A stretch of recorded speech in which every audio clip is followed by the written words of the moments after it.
Hey everybody, welcome to DBS Films Podcast. My name is Kellen. With me as always is my brother Brendan, and together we make movies with DBS Films.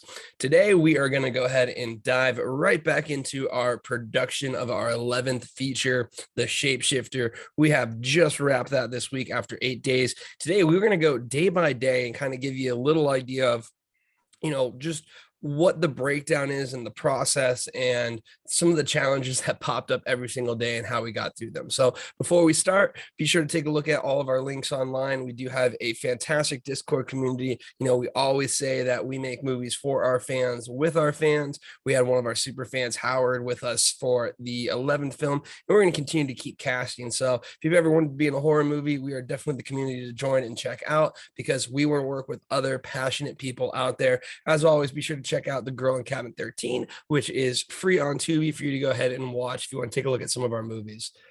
So Brendan, before we hop into each one of the days, what was kind of your overall feel, together in the process? I always said this was one of the more ambitious movies we filmed. We didn't have things set aside for pickups like we did with The Murder House and Me and the Van. So what was kind of your overall thoughts on how we executed, just from a 10,000 mile up view? Yeah, I think this is our most difficult script by far. It had the most characters and it had the most moving shots. It was kind of technical. So to be able to execute on it, and it was probably our smoothest shoot, if not our second smoothest shoot, to maybe like Suicide House. And that one's found footage, so it's kind of a cheat. There was really only one time that I was kind of getting a little flustered or nervous. But other than that, it was really smooth. Everyone executed on it. I think the pre-production stuff that the team, put into this project ahead of time, the actors, knew exactly what they were trying to do. They knew what I wanted. So really we just got out there and we just started executing. And I think that it shows with how quickly and how much footage. When Kel told me we have about 5.4 terabytes worth of footage, that's a new record for us, I believe, shooting with only one camera in 8 days. So that's probably, plenty of coverage that we got. And just to have that, to be able to go back and edit it down, is going to make my life a lot easier editing this movie. And it's going to give me more creativity as far as like the choices that I can make, knowing that I have this footage, I have these different takes. So I'm really excited to hop in and start editing this thing and really seeing, what we did well and, what we need to really kind of fix up. Yeah, I definitely agree. I've always said the hardest part of this one was just the amount of coverage and footage that we need to do. The Suicide House, I would say, was the easier version, simply because it was found footage and it was easy for us to, condense all of that within shorter days, but never really felt rushed or pressured from actually filming. More so, it was kind of just, hey, we got to get through every single one of the days. So I want to go ahead now and just, go through each one of the days, kind of see where we're at. If you did listen to the first podcast that we had, where it was before we began shooting, the first thing you mentioned is you were nervous. I think everyone on set should be nervous the first few days, because as you progress and as you get later on in the film, your nerves are going to start going away because you've locked in those footage. So I think day one is always going to be the most nerve-wracking. And honestly, if I had to point to one, I would say my peak nerves and almost kind of stress level of like, man, this is going to be a tough one, was day one. And I think the main reason for that is when we got on set, we immediately had a ton of internet difficulties. And like for us, with the jobs that we do during the day as well, we need to have stable internet. Unfortunately, this isn't something where we're full-time in the movies just yet. So we need to be able to kind of continue to make sure that we're working on the other projects that we do and the other businesses, because without that, hey, there's no movies. So I remember, we got the internet up and running. We got it working, but it was really weird. I still have no clue what exactly happened. I'm not the most tech savvy person, but I do know my way around. I would like to think some more advanced stuff. But this is basically a situation where the internet was working, but it was limiting what specific sites. Couldn't get the DNS to work. I spent like 4 hours on YouTube just trying to figure it out. But I was immediately panicked. I was like, I'm not going to have internet. I'm going to have to drive like an hour every day to get signal. On top of that, the way the cabin was structured, I was like, how are we really going to cheat this? So realistically, my confidence pretty much was at its low point on day one. And we really just arrived, and I don't think we even got any footage. We just went and got food and then kind of tried to figure out how we're going to make this work. So what was the day one experience like for you? Yeah, I mean, not having internet is pretty crucial. Especially, when I talk to, the owner of these locations and make it very clear that, you have to sign the location waiver and you have to get we have to have internet. I still have a day job that I have to do, and to go there and the internet's just not working, was a huge issue. Because I have time sensitive stuff that needs to be completed every single day. I got to check in on my employees. I just cannot go off the grid for a week. It's just not feasible. And what added to my anxiety was the fact that the cabin was in such a remote location that you'd have to drive 45 minutes to an hour to get signal. So I was already like planning to just, all right, I just got to wake up early. I got to go drive, get my work done, drive back to location, which would have just been absolutely brutal. But you do whatever it takes to get this movie done, to get it uploaded. I'm all for it. It just was already, I was like, we are not starting off, on the right foot. We're not starting off very hot. We went and got food for all the actors, and Kel was working on the internet, came back and said, it's still not working. So I did try and shoot some stuff. We shot the s'more scene. We shot some stuff just to get the actors going. But I remember going to bed that night and I had no internet. And I was like super worried. I was like, all right, I got to wake up early. I got to go get my work done. This is going to be a huge, pain in the ass. But I was able to I have like a little router, a Google Fi router that I use when I travel internationally to make sure that I have internet. And it actually was able to find signal if you just kind of walked around with it and held it up as high as you possibly could. And one of the actors was actually really good at finding Wi-Fi signal or LTE signal. So we have specific little locations in the cabin that if you stuck this little device there, it could create like a little router. So we were able to do that. And then once we had the internet, it was on and off. It was really slow, but it got the job done. And really, once we had internet, it was smooth sailing. After that, there really wasn't any too big issues, but I've never had, been able to go on location and just not have internet, not have cell service. We were so far out in the sticks that we were literally off the grid. That being said, the location was perfect for what we were trying to do. Yeah, I would say in hindsight now, looking at the location, I'm like, that place was great. It really allowed us to do a lot. The woods were bountiful and right next to us. So like we could easily go out there and get all of the wood shots that we needed, which was huge, especially for this movie. We were able to cheat it really, really well in the sense of the locations. And as we mentioned in our last one, we were able to even add more locations to make it look like it was a different cabin all totaled. Having two separate cabins, the way it was set up, allowed basically for me to have like this different editing den / napping area for like if someone really needed to clock out, they can just go sleep during that, which so it allowed for a really smooth shoot. But that day one, I was stressed, I was nervous. That's always going to happen to some degree because I mean, you're unpacking all of your stuff. It was a 3-hour drive from Orlando, so like we're out there, by the time I'm settled in, it's like 8 p.m. And now I spend 4 hours trying to work on the internet, and then I have to get some sleep, and the internet still wasn't really working. But we ended up figuring it out, like you mentioned. So really, I think that was just almost kind of like the biggest issue that I saw was just the first few steps on day one. Really, though, I think if you're a if you're a filmmaker, what would kind of be some of the recommendations you have for that first day? I think the biggest thing, like we say, is get food with all of the actors, kind of get them comfortable. Almost don't expect to do a lot, but just expect that you can kind of ease them into it. So what would you kind of say, is a good way to plan for a day one when it comes to just kicking off your production? Yeah, I mean, I really like taking them shopping. I think it's a nice, fun thing that you can do. It can build some rapport, get them relaxed. You can get a lot of food that they want, so you don't have to worry about that. They seem to have a lot of fun doing it. And I just recommend it. It's a nice little team building thing to get everyone comfortable right off the bat. And I would really try and shoot something day one. Obviously, you don't want to shoot the highly technical stuff, but we did shoot a couple pages that night. We did get everyone warmed up. Just get comfortable, because the first day stuff, usually you're gonna have to repick it up. It's just not very good. So we shot some montages, we shot some fire pit stuff. You also want to just make sure your equipment's working.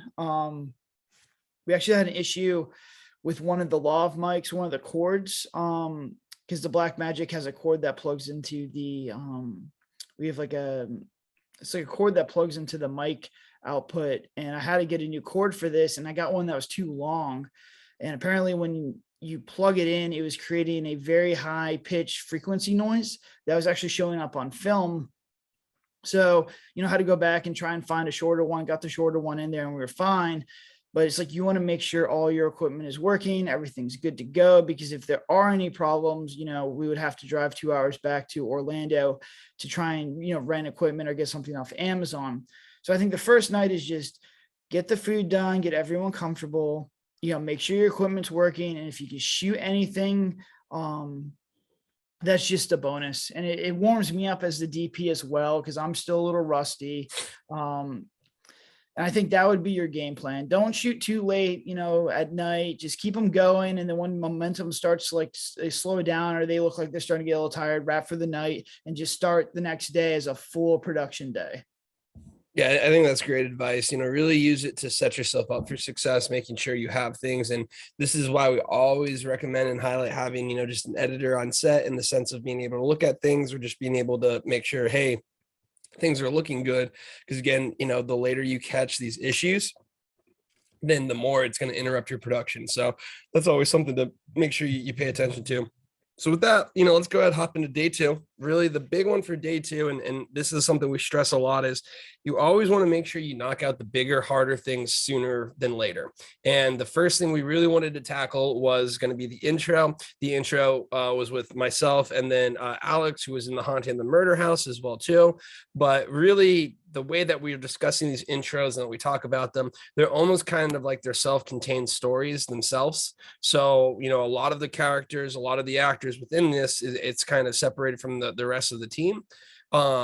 But that allows us to really focus in on it. So really, to me, day two was all about the intro. It was our special effects day. So we had our special effects person, Mackenzie, come out. She brought us the blood that we would use for the rest of the movie. She did the designs for the intro scares. And, it's really kind of focusing in on that intro.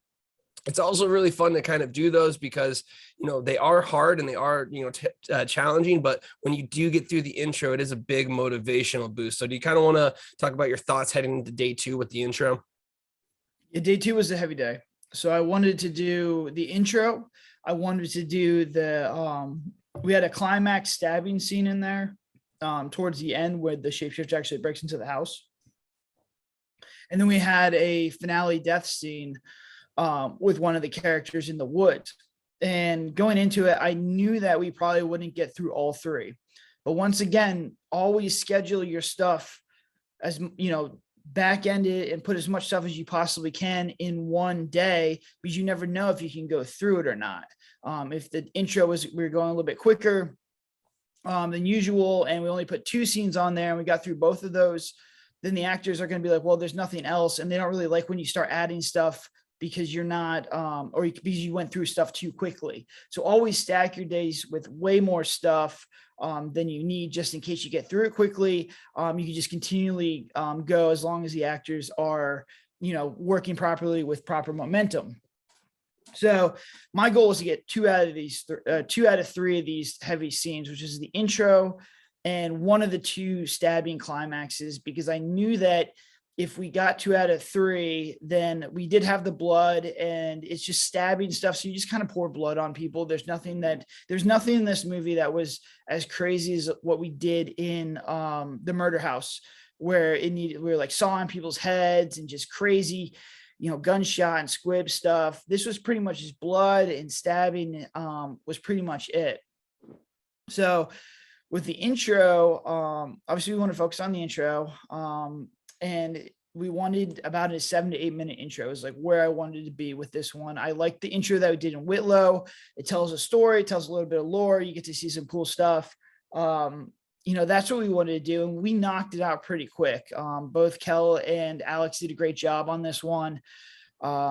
It was a very technical shot just because we had to move them throughout different ways of the cabin. They go out, they look outside, they run around the cabin, they come back inside, they go to different rooms. So there's a lot of different setups, a lot of different lighting, but we did it really fast. And I was really happy with how it turned out. I mean, just to give you an example of our pace versus other filmmakers' pace. So that scene maybe took us about 8 to 10 hours to get the intro done. And it might have been even less than that. So it's about an 8 minute intro, which essentially is a short. We had one of the actors on set who was telling me a story about how they had 8 days to shoot an 8 minute short. So we did this whole short for the intro scene in 8 hours. And then on another set, it took 8 days just to get the same amount of footage. So you can see the pace that we operate at in the, our cadence and our rhythm is to just get this stuff done. And we're super hyper efficient. So once again, great job to Kel, great job to Alex. Both of them did a great job. They came in, they knew what they needed to do. We got it done. We have a great intro that distribution companies are going to love because it's quick. It gets you into the movie and it hits with a solid bang. So it keeps your interest, trying to watch the rest of the movie. The second scene was the climax. We had like a fight scene, very technical again. We had like where the shapeshifter actually gets into the house. Try not to spoil too much here, but there's like a giant fight scene with multiple characters, multiple angles, how to hide a lot of stuff with the camera. But it ends up, with special effects and blood and guts on there. And that one took a little bit of time. And obviously when we wrapped that one, I had the decision to try and push for the final climax stabbing scene out in the woods. I think at that time it was about 4 o'clock in the morning. So we had about 2.5 hours worth of daylight. At that point, everyone's just getting tired. And I was like, all right, look, let's wrap everybody. We've done enough for tonight. We've probably shot about 10 pages of just highly technical stuff. And we'll just save this and do it ourselves. So I got the blood and the effects from the special effects girl, wrapped everyone. And when we wrapped day 2, I felt really good.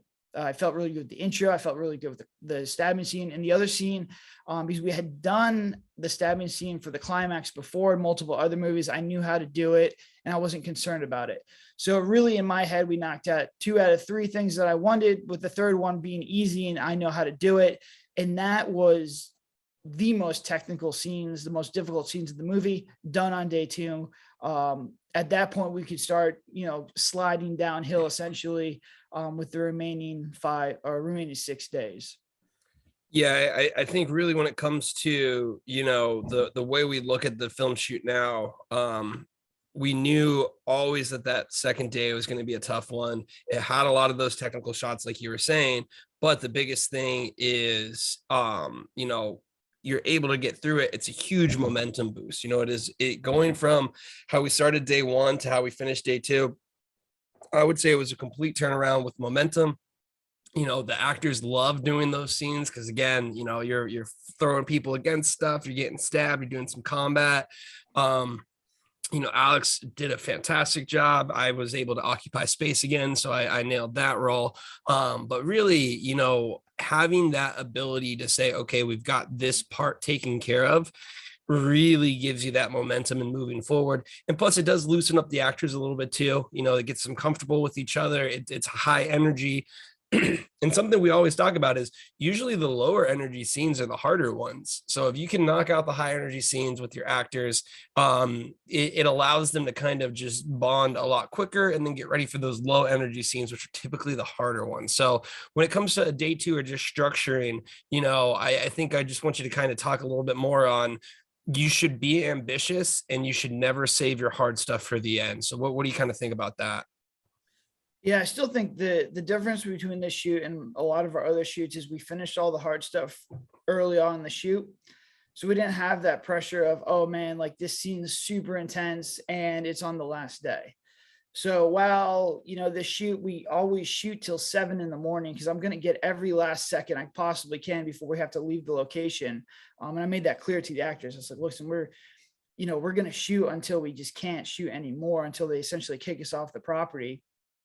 But the difference was that we had all the hard stuff done first. So really we wrapped on the final day at like 3 or 4 in the morning. And then we had 3 or 4 hours to do pickups. While Kel was setting up the pickup stuff, I was just getting B-roll, and it was just, yeah, we were pushing it and trying to get as much footage as you possibly can before we got kicked out.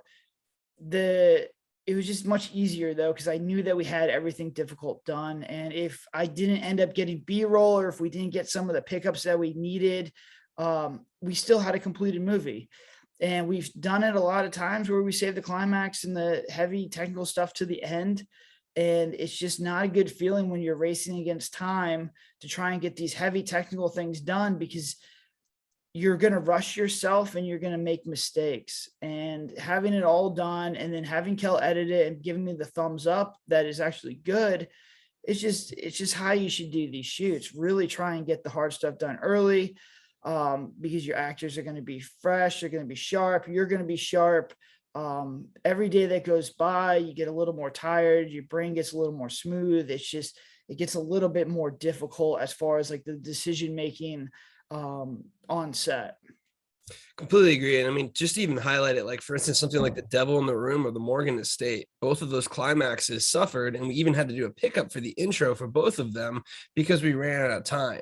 And it's much better to run out of time on B-roll or pickups than it is to run out of time on your intro or your climax. Because for instance, for the climax in The Devil in the Room, it was like 4 a.m. We basically had to leave after that. And we're like, just walk around, just do this, just do that, versus having all of the time ready for us to go ahead and just ensure that we get the different shots that we need. So, to me, it really did take a lot of the pressure off of it. But, as you said, we're always going to continue to get as much footage as we possibly can. So that wraps up the day 2. And again, like you said, we really wanted to keep the pace up. So day 3, we ended up having fan favorite Reggie, also known as Joe. He came back for us. So I think this is his 4th one, I believe, that he was on. And then we had Ben playing Roger. This is his first time on set with us. But basically, Joe is the Airbnb host, and then Roger is his crazy cousin or nephew. So that's kind of the characters they play.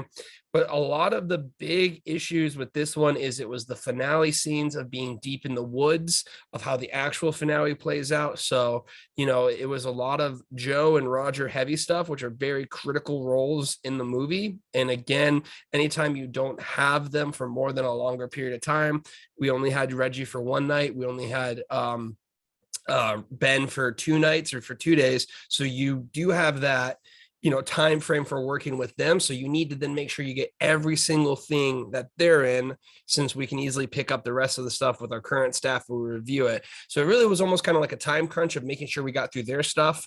I remember being like 3 a.m, running through all of their scenes, giving you the thumbs up of, the audio goods, everything's good. But what were kind of your thoughts on getting through, Joe and Reggie, or Joe and Roger, to make sure that we got everything we needed? Well, Joe was time sensitive, so he's there for 1 day. We had Ben for 2 days because he was gonna do the fire pit scene the next day. So my goal this day was just get Reggie in there and get him out. And he comes in, he's super prepared, like he's always he's always prepared, knows his character, knows what he needs to do to get the job done, shows up early, rehearses his stuff. And once I'm like, all right, it's time to shoot you, let's go. And he just, he does what he does. He kills it. So, it's always great working with him. He does a great job.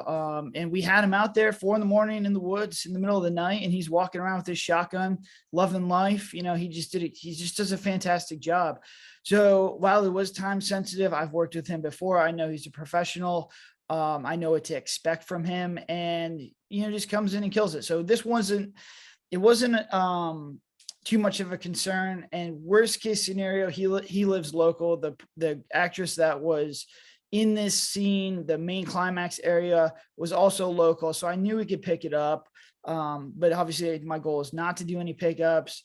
So I wasn't too stressed this day. A lot of stuff we've done before. Super smooth day. He came in, he killed it. We wrapped him. So momentum was really good. The first 3 days were pretty solid days. And we were riding high. The movie looked good. The audio was good. The footage was clean.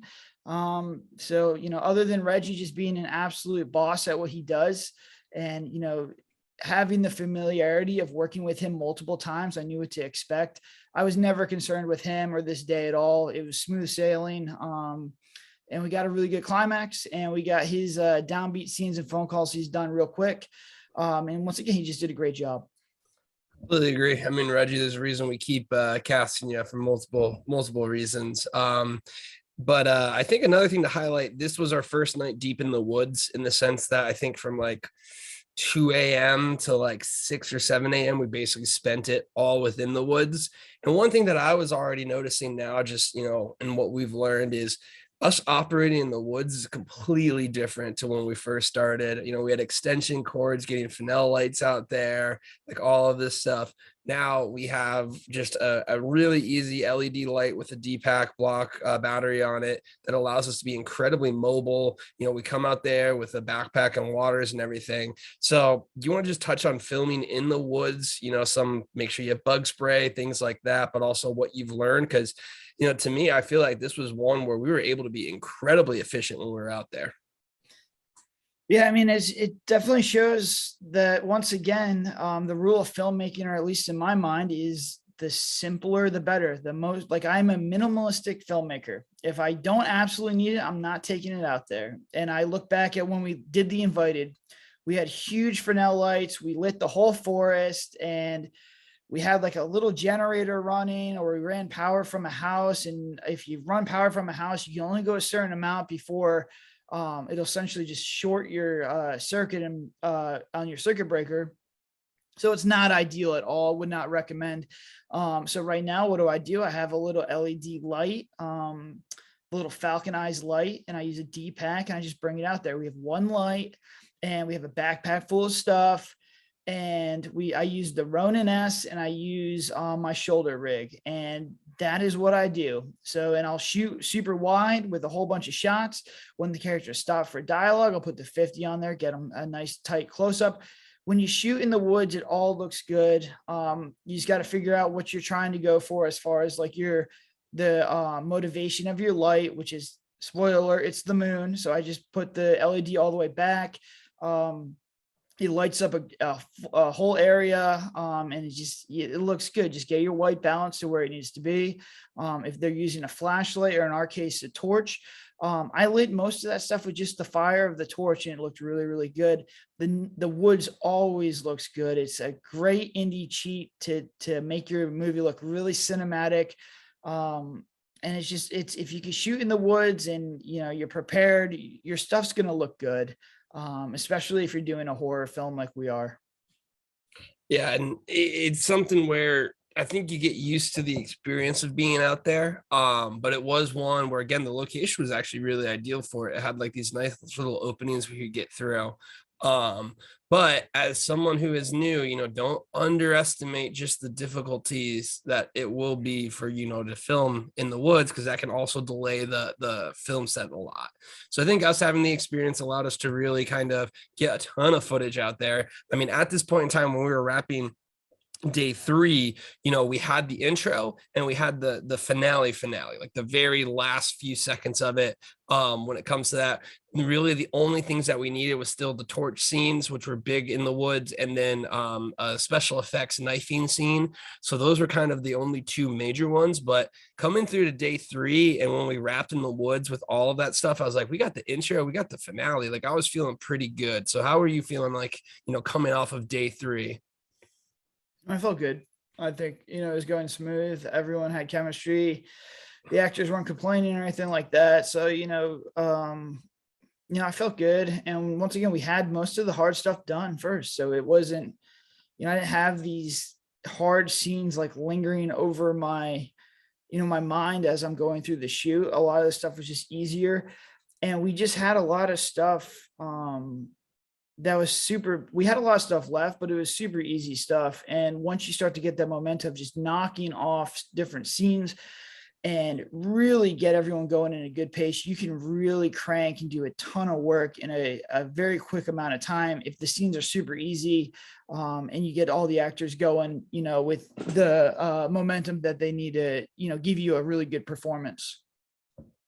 Yeah, I would say again, we mentioned it last time, but I'm going to mention again this time. Our team killed it. They were such a fantastic group of people. Really, really awesome to work with, and they always understood just the momentum and how to kind of best prep themselves for the shooting, the filming. So we were feeling really, really good going into day 4. I would say day 3 was the first one where it was one of the later wraps. I mean, we say later, but you say, hey, we're going to film from 7 to 7, which is basically what we ended up doing. But it was the first one that we basically finished with the sun coming up, so we got that nice little blue color out there, and everyone was kind of getting to sleep right around then.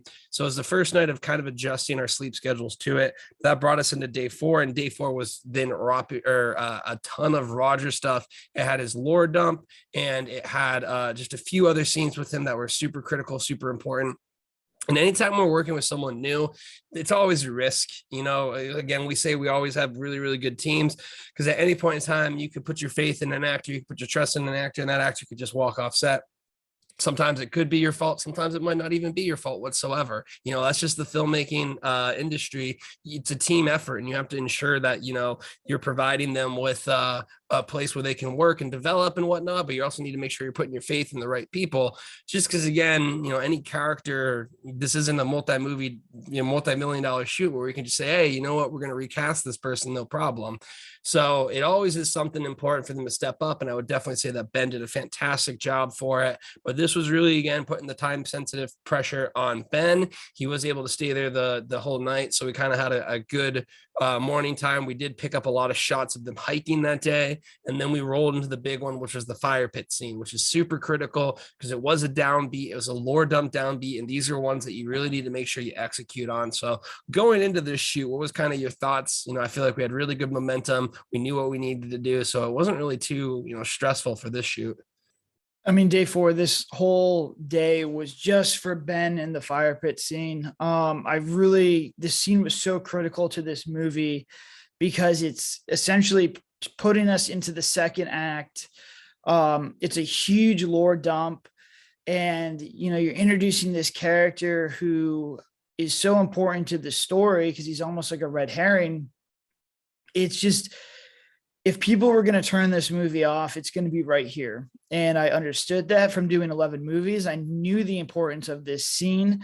I knew that we had to essentially build the world and explain exactly what's going to happen in the next 2 acts in an interesting and fun way so that people can absorb the information without being bored and turning the movie off. And, shout out to Ben. Did a lot of good pre-production stuff with him. I don't have a lot of experience working with method actors, but I do want to, expand that and try and really make that a strength. So the fact that he was a method actor is one of the reasons that we brought him on board. And, I just made sure that we were doing our pre-production properly. And he was super well prepared. He knew exactly what he was trying to do. And I think that made his performance that much better. And even with there was no time on shooting that fire pit scene that I was worried that we were going to run out of time. Everything was perfectly scheduled. I think we hit our marks exactly how, I had it scheduled out and how we planned it. And that just comes to his pre-production that he did. And, I sat down with him, or I did Zoom calls and said, look, man, as long as you're hitting these specific beats, these are the beats that I need you to hit. I don't care how you get to them, but I want you to hit these specific beats. And these are the things that I think you can try and work on, which is essentially try and make the other actors as uncomfortable as possible. And I think he did a great job with that. But this whole day was just for him in that fire pit scene. I gave it a ton of time. I knew it was going to take a lot because it's, you have all the actors there. And, I really wanted to essentially turn the camera on and just let him go. And this was almost an 8 to 10 minute monologue, which each variation he did changed it up. And he even had suggestions on how to actually take what I had written in the script and make it better with just a small plot line tweak. It took a few times to get it to where it needed to go, but by the 3rd or 4th take, I was like, this is just money. I mean, this guy's killing it, did a great job. And I think it's just a good example of letting the actor do what they want to do, and then the actor following what they're being told as far as beat and story structure. So it's a collaboration between the actor and the director. And I thought that he did a great job with it. And watching the footage that we're going through in the rough edit right now, the scene's great. It's exactly how I had it in my head, and I think it's really going to do a good job of capturing the viewers and propelling them into the second half of the movie, as well as making sure that they understand exactly what's going on. They understand the rules that we put forth in this world, and kind of foreshadow what's going to happen later on in the movie. So overall, gave it the whole day. Wasn't stressed at all. Ben did a phenomenal job, and I'm extremely happy with how that scene turned out. Yeah, it was a critical scene. And, as you mentioned, it was a really character driven scene, and Ben did a fantastic job of embracing that and pushing that forward. And really, when it comes to, the scenes that explain the story, if you can't make them interesting within the characters, it's going to be a lot harder for you than to go ahead and tell that. So, super critical, really good. He did a fantastic job. We had them wrapped and ready to go. And honestly, I feel like, at this point in time, the movie's really solidifying. So after day 4, it's the halfway point, since we had an 8-day shoot. What was kind of your overall feelings of where you're at? I still think we still had a lot of nerves because there's a good amount of days left. I don't think really the nerves subside. Even for you, you're probably still nervous until you see the first edit there. But how are you kind of feeling after, day 4? I felt good. That was the day 4. All the hard scenes were done. The only other hard scene we had was when we have like a technical shot where one of the characters sees themselves in another shot. And this is a technical shot, isn't like we have to do it in post-production, and we have to make sure we get it done properly. That was the only hard shot that we had left in this entire movie. So I felt really good with where we're at. It was coming together on the timeline. We had no equipment failures. I felt good. And I think at this point, it was just like, all right, let's speed it up and let's just really start cranking through this easy stuff, because that's pretty much all we had left. Yeah, I mean, it is something where it was easy stuff, but we just had a ton of easy stuff left. So we did had to just get working on that. So I think, heading into day 5, really the big thing is we're getting through the rough edit now. Like I was saying, I'm on set there, being able to go ahead and take a look at what we have. We're starting to get that timeline together, seeing where the gap is, and already starting to select pickups. I had this little Excel sheet, all the shots that we needed to get, all the shots I think we needed to get B-roll for. So we started to get a better idea of where the different areas are that we can just improve it at the end of the shoot once we get through principal. So that was kind of the major focus, on my end, was getting through the rough. I was loving how it was coming together because it was really, really smooth. This is like the first time I was like, dude, these downbeats hit. These were the first ones where we had downbeats that kind of would push the story through. So that was really good. But now the big goal, I think, for day 5 was really filling in with all the montages. We did a lot of the hiking montages. We did a lot of the drinking montages, just getting a lot of coverage for us to use from. Like you said, it was easier stuff, but it was still a lot of work. So, when it comes to just filming a montage or getting something, do you have just any kind of tips of, this is the best way to kind of get as much coverage? Because I feel like now we almost have this strategy of just let it play out. Yeah, for montages, which I highly recommend for indie filmmakers, because you can chop them up and make them look really good. Usually I shoot on the Ronin, and I just had them play Flip Cup, and I had them play around with some of the like toys that they had in the cabin. I had them go hiking. I had them play around with cameras and stuff, and I just let it roll. And, I'm looking for just fun, like organic moments where they're laughing or smiling or having a good time. If I want to punch in a little bit, I'll get on the shoulder rig, or I'll get on a tripod, and I'll, shoot them with a tighter lens. But I mean, montages are quick, easy. Put some music in there. You got a minute, and it takes like I go out there and film 20 minutes of montage footage in 20 minutes and chop it into 2 different montages, and you're getting 2 minutes on your movie. So your ROI on filming and the time it takes to do this stuff, for the actual, ROI that you get when you put this in the movie. So you're getting 2 minutes of free footage, is super beneficial. And it's something that indie filmmakers should look at, because before we were doing montages, it was just B-roll. So you just have an exterior shot and it's boring. So you can actually lengthen it a little bit and give yourself some more dynamic shots, and just give yourself a little more production value if you can just take some time to get get the montages and capture them properly. I completely agree. And I think one of the cooler things too, there's a lot of good songs out there for indie filmmakers. There's a lot of licensing abilities out there to use songs that can actually carry a scene. And if you have a good song pushing it forward with the montage, like you said, that's a really good way to add production value.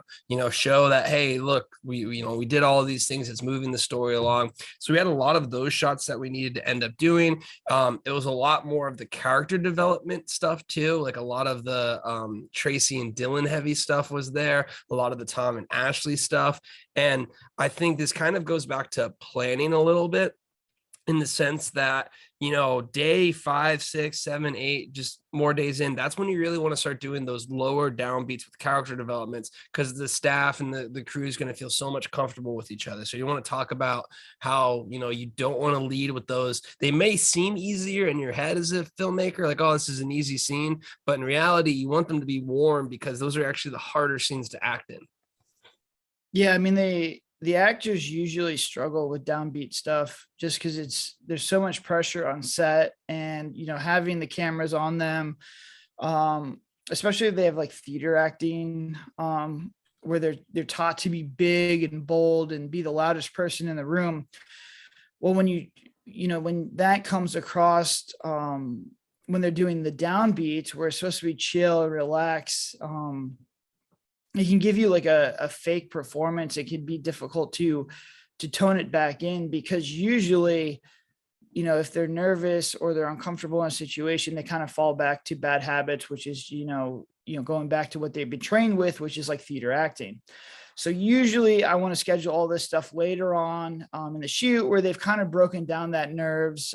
They feel more comfortable with each other. And if you're building character, you want that rapport, and they have to be comfortable with each other in order to actually be able to pull this stuff off.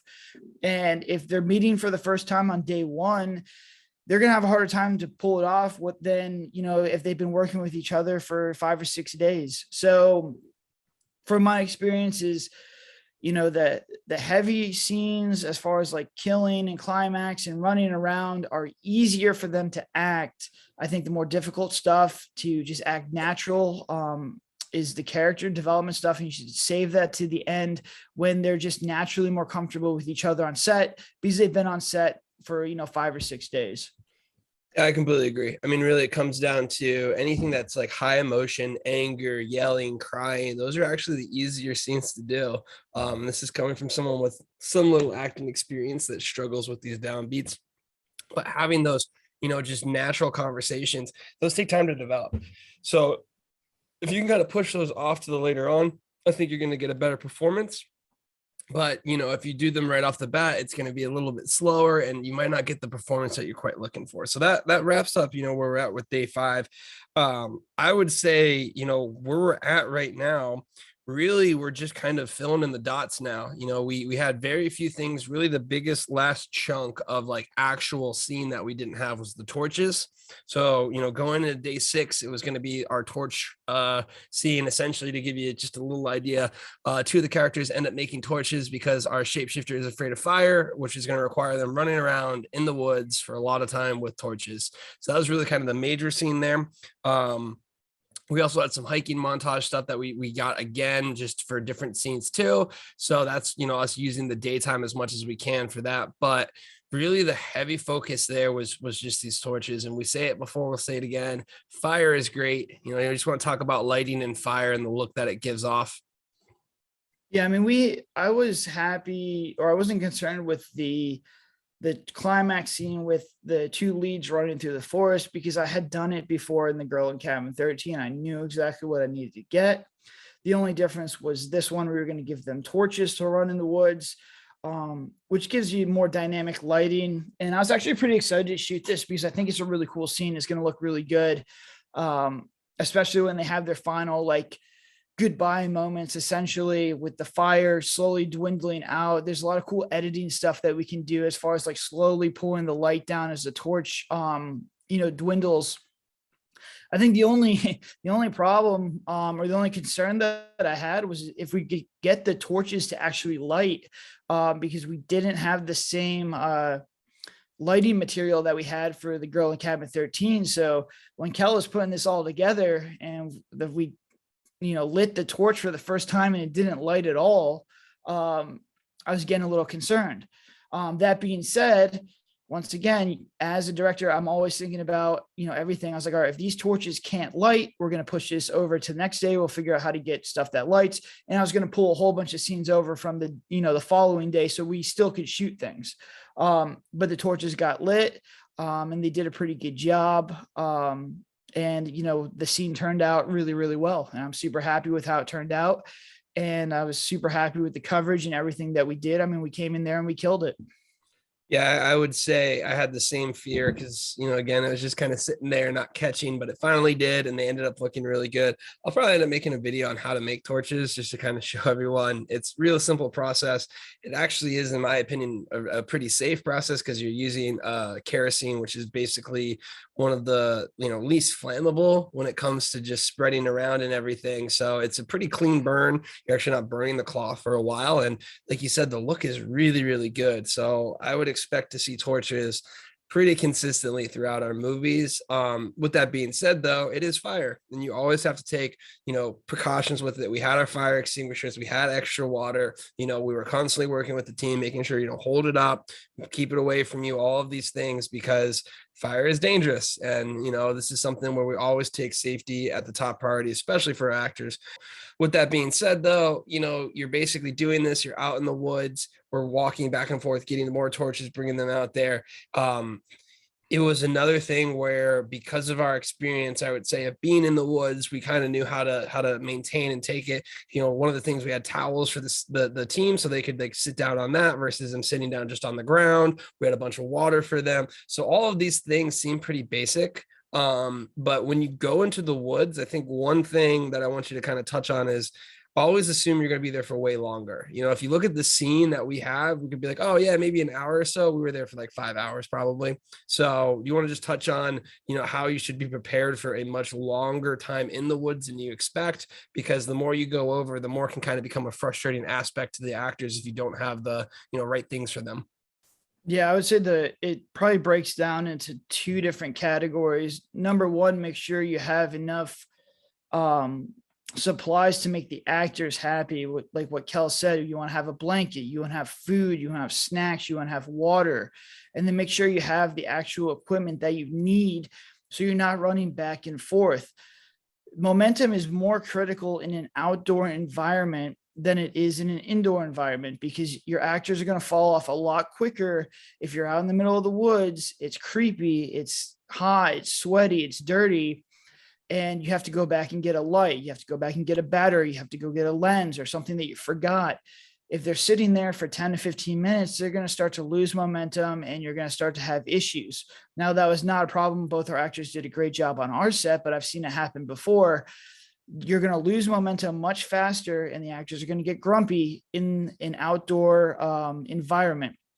So going into it, make sure you have all the stuff that you need for an extended period of time, and make sure you have all the stuff that you need as far as equipment to make sure that everything you're getting, you can keep that momentum. Because when I get in the woods, I want to start shooting in the woods and I want to finish. I don't want to have any breaks at all, because they're going to start to think about how terrible the environment is right now. They're going to start to get cranky, and you're going to lose the organic performance that you're trying to get. So I definitely make sure that, heading into stuff like this away from the main location, you just have all your ducks in a row, so that once you start shooting, you can continually shoot all the way through. I completely agree. And I think one thing to really touch on real quickly, it's something that it's unique until you experience it like directly for yourself. But anytime you're really, really tired or you're really, really sleepy and you're on momentum, you keep going, then you sit down for that 5 or 10 minutes. And then all of a sudden everything's sore. You know, you realize you're tired. It's almost like your body understands, hey, maybe the whatever's happening is over. So if you end up finding with your talent in there, anything there, it's super critical. So, you know, the woods just adds an element where you can have all of these roadblocks that slow you down. So just being prepared for them and being ready for them is super critical. So, you know, day 6, we got the torches, we got the finale. I felt really, really good after this one because it looked great. I mean, just looking at the torches, we knew, just looking at the pop scares that we had, we knew we were very confident with how this was going to come together. And that moved into day 7. I would say day 7, from my opinion, was the most we shot. I think we had to do the most things, and they weren't difficult, but there was just a lot of scenes that we needed to pick up. We had a lot to do. However, we got it taken care of. And more importantly, we had our first super fan on set, which was Howard. And if you heard our last podcast, we just have a ton of great stuff to say about Howard because he came prepared. He killed it. And on top of that, he helped us get through all of these intense scenes. But we had a lot to do. We had a lot to film.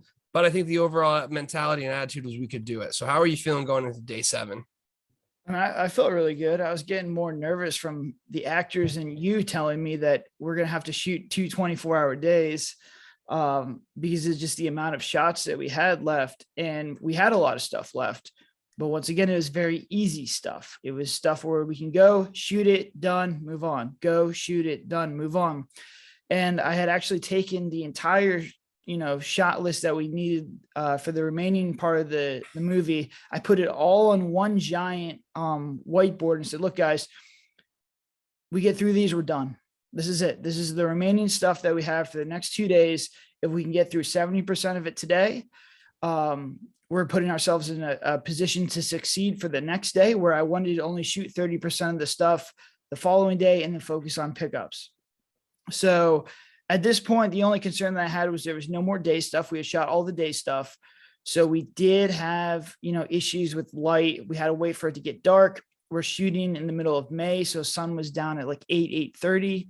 And my concern was, all right, if we can't get through all this stuff on day 7 night, we can start blacking things out. So I was starting to put together shots shots and scenes that if we, worst case scenario, we had to black out the house, we could start to do that. Turns out we didn't need to black out anything because we were just, ahead of schedule, and we just got to work. And credit to the actors, they started going, and we probably shot 15 to 16 pages. This is probably one of the most, if not the most productive day in DBS history. But once again, they're very easy shots, minimal setups. We could go knock them out and move on. And that's essentially what we did. And the actors love moving fast. They can go and they can get in the rhythm, and then we just kind of go, go, go, go, go, go, go. We're shooting a ton of cool sequences. And, if we had made the mistakes that we had in the other films, I probably would be shooting climax stuff or heavy stuff right now, and we wouldn't have had that momentum, and we would have been running out of time. There would have been more time pressure, and we would have been rushing. So once again, the fact that we scheduled this properly, we did our pre-production, and we understood that, keeping the easy stuff at the end where they can get their momentum and they can start going is how you schedule a shoot if you want to be successful. I completely agree. It really was something where I was one of the large echoing forces of, dude, we got a lot to do. I was like, we have a lot to do. We need to do all of this stuff. I remember that first shot list and just kind of talking with the actors. They're like, this is wild how much we have to do. But like you said, we were able to get through it and we were able to get it done. Real quick, I do want you to touch just on, I think one of the strongest abilities we have now is almost this, live management of the scenes in the sense of how things are going. So, what you mentioned is you were immediately looking, if the torches didn't work, what do we pull forward? If we can't get these scenes done, how do we black it out? And I think what that just kind of shows you is, we were able to get through everything, which was great. But as a filmmaker, one of the best capabilities I think you have is being flexible in everything, being flexible in your script, being flexible in your video and what you're filming, being flexible in your production. So do you want to just talk real quickly on how much of a skill and asset it is to be able to mentally adapt? And I think as we make more and more films, we've become easier in just moving things around so that we can get them versus just saying, no, today is climax day. And if we get climax, we have to do it or so on, like being rigid in our production. Well, I don't know if it's experience because I've been through so many films now. but it definitely was what I was doing in pre-production. So I have the schedule that I gave to the actors, and then I have my own personal schedule and where I break down everything. So it's like, all right, if we run out of, if we're coming close on not getting everything done, which scenes can we black out a house? And I segmented all the scenes that we could possibly black out the house and do them during the day. And then I look at like, all right, if we can't get all Reggie's stuff done, what are my options? I could get them back another day, or I could do pickups. Like worst case scenario, I'm always trying to figure this stuff out. Same thing with Ben or any actors that, were on set for one day. And, it's like, once again, it's like the torch scene. I can move that stuff around, but it's like, you have to do that in pre-production. My schedule had, worst case scenario, or if this happens, we move to this, if this thing happens, or we can't get this shot, we move to this shot. So it's a more fluid schedule, but you have to be prepared for things to go wrong, or you have to be prepared for you to be delayed, and you have to have a backup or a plan in case that stuff happens. And doing that in pre-production, I don't have to think about it. I look at my schedule. It's a flow chart. If A happens, then we go to B. If C happens, we go to D. So I'm not on set with, 6 or 7 people asking me, hey, we're behind. What are we going to do next? Because that's a difficult thing to, figure out in yourself. So once again, it goes back to probably just my experience level of doing 11 of these movies, but also making sure that your scheduling in pre-production is done properly and you're thinking with the worst case scenario in your head, so that when things start to happen, things start to go wrong, you're able to actually move on the fly and fix these problems, or at least continue shooting without losing that momentum and having to sit down and trying to figure out, what to do next, especially when you have 6 or 7 people asking you, what are we doing? Yeah, I really do think, having that level of pre-production, I will say that comes from experience of other shoots, so that, hey, it looks like I need to go ahead and get, everything set up for it. But that allows us to be more flexible on set. And again, this is such critical time that the more time you spend on planning and not already have a plan, the more time you ended up wasting. So we're able to get through with it. And then, as mentioned, we were able to have Howard, our super fan, who ended up rapping on that day, he did a fantastic job. We had a lot of the gaps filled in. Heading into day 8, we already kind of knew what we needed to get. And then I already had a pretty solidified list of pickups. Now, right now, immediately, I'm already seeing just how much the little scenes we did for the Ashley pickup where she comes in have improved it. But do you want to talk about how critical, again, having someone at least taking a look at the footage, making sure it's good, making sure you actually have what it is? Because more so than finding things to add in scenes, my job was, yes, this isn't broken. I mean, it's super critical. I think the biggest issue with a lot of indie films, and why a lot of indie films never make it or never are released, essentially they get lost to the void, is because they're missing shots. And as fast as you're going as an indie filmmaker, I'm trying to get everything that I possibly can, but there are some scenes that are very, very technical, like the fight scene that Kel's talking about. You can't just get a wide and 2 close-ups. It just doesn't work like that. So I'm doing the best that I can to try and make sure I'm getting all the shots that I need, but I don't know, if I'm actually getting everything I need. So having someone editing this together and saying like, all right, look, we're good to go with this, or, we need to get pickups. I remember for day 8, my goal was to shoot, we had about, I think I wanted to shoot from like 8:30 to 3, and then have 4 hours for pickups. It was like my goal into the set. And I think we came pretty close to that. We might've shot till 4, but that was my goal, was to get the principal shooting done and then move on to any pickups or inserts that we needed. And I remember multiple times through that, because we did have a couple of really technical scenes left. I was like, all right, everyone stay here. Don't touch the lights. Don't do anything. I ran the hard drive down to Kel. Kel plugged it in, looked at it, and was like, all right, we're good to go. And then we moved on. So I think like having that super beneficial, because if he wasn't there, we probably wouldn't have the pickups that we needed for the fight scene to make it better, and it still probably would have worked. It just wouldn't have looked as good. So just taking the time to edit these things and seeing what you need, and also it's like at any time one of the lav mics could go out. There could be audio issues. There could be something wrong with the sensor on the camera. Some of that stuff is really hard for me to see, and he could be like, hey, there's something wrong. Stop shooting until we figure out what it is. So I think if you can get someone on set to edit, I think you're going to have a much higher chance of actually getting your movie completed and actually getting your movie completed with the scenes that you want to get. And if you do need pickups, you can have the editor being like, hey man, like this is the stuff to do. Kel is compiling a list, which is what I wanted to spend the last 4 hours of the shoot on, which is picking up and making sure we got everything we needed to really get a good movie done, without having to do pickups after, we wrap and leave the location. Yeah, I completely agree. I mean, one thing to highlight, like for instance, when we were doing the double tom scene, which is where we basically have a set scene where through the masking, you can see two of the same characters. The first scene that you gave to me, like, hey, take a look at this.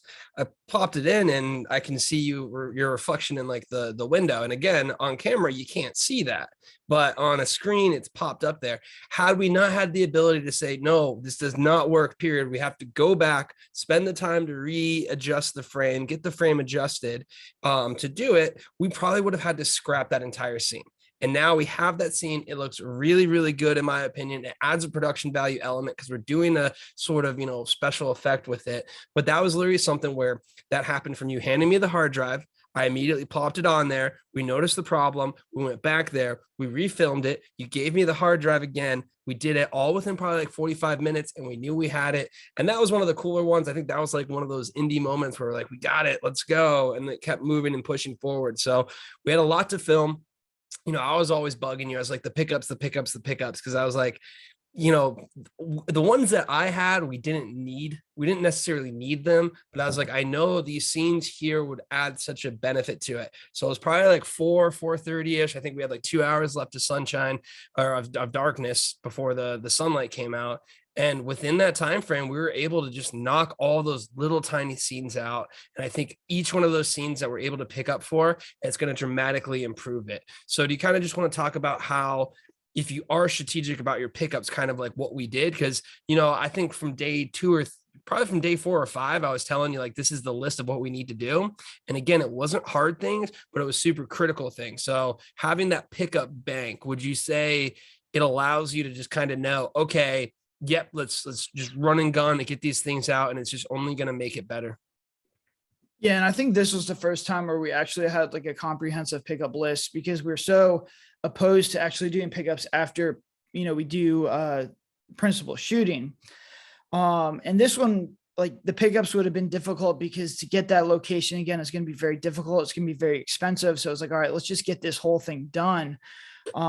Where in most other cases, or if you're not in indie film production, this pickup list would be done, as you edit it in post. And then you're like, all right, like here's the pickup stuff that we need to go back and get. So being able to do it on the fly saves us time and money. And I think the amount of money that we saved by Kel, going through this thing and editing it on the fly and creating the pickup list, would definitely pay for an onset editor. And I think that if you don't have an onset editor going through and giving you a thumbs up, you're missing out. And I would much rather have an onset editor than a lot of other positions on a film set. So I definitely think if you're an indie film to look at this, get someone that can come in there. And it doesn't need to be the best edit ever. It just needs to, in the worst case scenario, does this work? And if you can get a thumbs up or a green light from the editor saying, look, the wides all cut together. The worst case scenario is you'll use the wides and you have a finished film. I just think a lot of indie films, they don't have that. They go back and they review the footage. It's missing a lot of stuff and they just give up on it because they don't want to spend the money to go do the pickups. They don't want to spend the money to go back to the location because they don't have the money, because they never anticipated this problem. We've done 11 movies. Every single movie is just missing small little things. It's missing scenes, it's missing cuts. You have to anticipate this. And by having an on-set editor, you're saving yourself time and money. Because as opposed to that, if Kel didn't give me that list of pickups, we would have to drive back to the set. I have to hire all the actors again. We have to get the location again. And it's just going to delay your release as well, because you're going to be waiting to have an opportunity where everyone's schedule lines up again. Yeah, I completely agree. I mean, I think really the onset editor in my role is such an enhancement on the speed and the efficiency of the production. And again, it's not hard. I'm not doing crazy edit stuff right now. I'm literally just trying to put the timeline together. And the other thing is just sorting and doing the organization. What's super nice now is we have something that has all of the scenes broken down, all of the raw footage in the scenes. I have a rough timeline. So we're going to hop right into editing this bad boy. So that's going to really speed it up. And, like I said, I think we were able to execute on that. We did get a nice champagne pop as the sun was rising. We were able to kind of celebrate with the team. They had good, kind words to say about it. So it was something where, overall, I thought it was a really smooth production. Are there any last words you want to say? Again, my heart goes out to the entire team there, because you guys crushed it. It was such a smooth set. It was a ton of stuff that we did. It was our most ambitious, but I think we nailed it. So final thoughts on it? I mean, it definitely was smooth. It was a new record for footage that we got. And I think it just comes down to pre-production and, making sure that everyone knew exactly what they were doing, that we had a good schedule, that the stuff we were shooting, made sense, it was in the correct day, and that we had options in case things failed, or we couldn't get all the coverage that we needed for that one day. I think it's to the actors. I tip my hat to the actors. I thought they did a good job knowing exactly what they needed to do in pre-production, and being able to get on set and just start working. There was no issues with the actors. They got their momentum going and they ran all the way through it. We had some really heavy days. We had multiple 15-day page days. They went right through it. There was no issues. And it's always tough to do these night shoots because you're flipping your schedule. We shot from 8 p.m. till 6 or 7 in the morning, and then was off during the day. So yeah, that might seem easy. Yeah, we're only shooting 12 hours, 11 hours, but the fact that you're flipping your time or you're flipping your sleep schedule is just difficult. And no one complained. They just got into it. They killed it. I'm super happy with the whole production. And I think definitely something I'm going to take away from this one is just, I'm hoping all our productions moving forward are this smooth. It gives me a lot of confidence that we could start to tackle more aggressive projects with, more aggressive scenes, because this was a very aggressive script. This is by far our most aggressive script as far as like lore, character building, and different locations. I think we handled it. I think we can probably put a little bit more on our plate for next time. So overall, I'm super happy with it. Super happy with everyone who worked on this project. It turned out way better than I thought it would. And I'm really looking forward to editing it and getting it, uploaded to get feedback from the super fans and anyone else who, loves our stuff. I think this one's going to, do really, really well. I think it might be one of our best paced movies yet.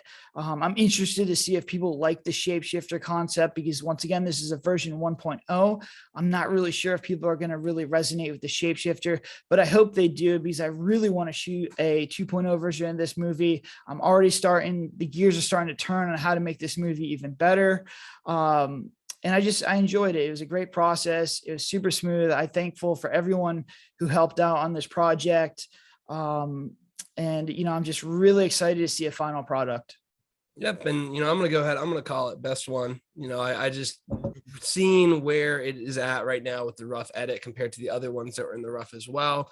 I'm very confident the pacing is there. And again, huge testament to everyone involved, huge testament to our community, our super fans. And again, you can go ahead, find us online. Our Discord channel is going to be the place to be, but we also have a lot of other fun stuff out there too. Our Twitter, our YouTube channel, this podcast. So we really want to be the most community focused studio out there. We say we make movies for our fans with our fans, and you can be part of this. You can let us know. You can have direct feedback. You can even be in one of these movies. So if you are listening to this, highly recommend you get involved, because again, the gears are turning. We're only making more. We're making things better. And hopefully this is just the start of the journey. So with that, we're going to go ahead and hop back into our podcast where we cover just our past movies. We're going to probably hop on and do the Girl in Cabin 13. But until then, have a good one.